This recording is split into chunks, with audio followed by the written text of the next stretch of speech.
At the top, how's your summer going? Nobody's summer going better than Jon Cooper right now. Back-to-back Stanley Cups. And, oh, by the way, just named the head coach of Team Canada by Hockey Canada coming up at the 2022 Olympic Games in Beijing. Let's hear from Cooper on his new role behind the bench for Team Canada. To be a part of this, you as a young kid in Canada growing up and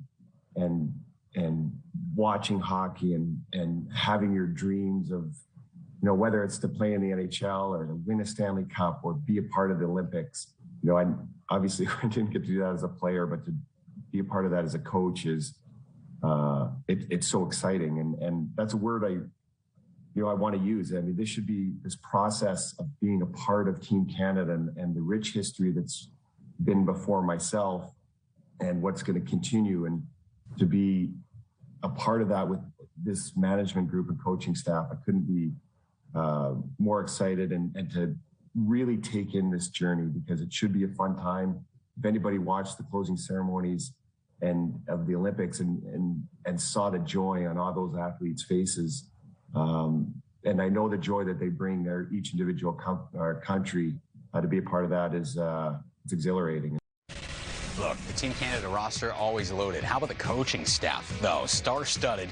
Led by Jon Cooper, back-to-back Stanley Cups. You got Bruce Cassidy, the Boston Bruins, Pete DeBoer in there as well, and Barry Trotz. Not bad for assistants under your head coach, Jon Cooper. What do you make of Team Canada and the honor that Jon Cooper just received, being named head coach? Well, I mean, for Doug Armstrong, he had a plethora of options, including his own coach, Craig Berube, that won a Stanley Cup a couple of years ago. But Jon Cooper just went back-to-back, and the style of hockey that the Tampa Bay Lightning play is probably a very similar style that the Team Canada will play. I mean, Jon Cooper's not afraid to, to have a center iceman play on the right side. You've often seen that in the Olympics. You've got so many talented center icemen that they've got to have the ability to play the wing.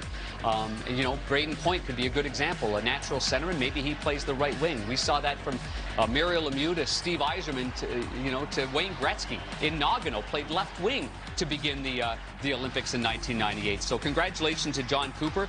It's a well-deserved honor, and he's got a heck of a staff, as you just said. He's got just a wealth of information beside him. I mean, Barry Trotz and Bruce Cassidy. And the thing about, when you look at the coaching staff, you still have to have somebody running the D. You can't just throw a bunch of guys that are offensive-minded being on the bench. Right. So the understanding, and, I played a lot of junior hockey. I played on 5 different teams with Bruce Cassidy. He was a great defenseman in his time in a first-round draft pick of the Blackhawks. So, I mean, his adjustment to go wherever Coop wants him to go will be there.